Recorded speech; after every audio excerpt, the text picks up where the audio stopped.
Sa kuha ng CCTV, makikitang pansamantalang nakahinto ang delivery truck na yan sa Baguio City Veterinary and Agriculture Office compound. Pero maya-maya, umandar ito pababa hanggang sa bumangga ito sa isang harang. Sa lakas ng impact, ang truck nahulog direkta sa canopy ng sidewalk. Ayon sa driver ng delivery truck na si Mardy, galing daw sila ng Caloocan at magdi-deliver lamang ng construction material nang mangyari ang insidente. Di naman, tama lang naman yung ano. Basta ang problema lang talaga yun, talagang nag-shutdown yung ano biglang nawala ng hangin. Biglang na-drain yung hangin. Tapos yun, wala na, talagang hindi ko na talaga Kaya sa ibangga ko diyan, may tower rin kasi diyan eh. Kaya pinilit ko na lang ipasok kung saan ko pwede ipasok. Akala ko kasi yung stigmatic na yun, bundok pa yun eh. Kaya doon ko binangga kasi kung sa pader ko ibangga, baka lahat kami, apat, patay kami. Kaya doon ko sa sa Yero. Kaya lang, bangin pala yun. Kuminto ng konti dyan, sandali lang, tapos bumaba, dire-diretso doon.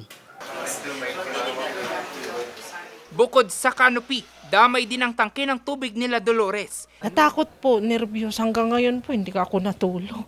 Akala namin ay, syempre sir, yung may laman siyang mga tangke, may LPG, tapos yung baka biglang, tapos umaapoy yung namin, yung mga wire, umapoy siya. Ang kon namin, inaisip ko, baka biglang sumabog, syempre masusunog kami dito. Maswerteng galos sa tuhod lang ang tinamo ni Mardy, habang sugatan naman ang tatlo nitong pahinante na nagpapagaling pa sa ospital.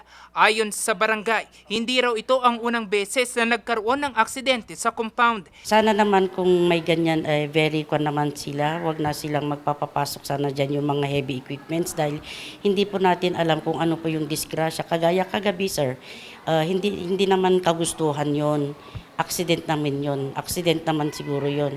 Pero bali twice na po yun kasi yung ngayon meron yung last, yung kanyata ng mga baka. Sa ngayon, ipinagpapasalamat na lamang ng mga residente na wala nang nadamay sa insidente habang patuloy pang inaalam ang kabuang danyos ng naturang insidente.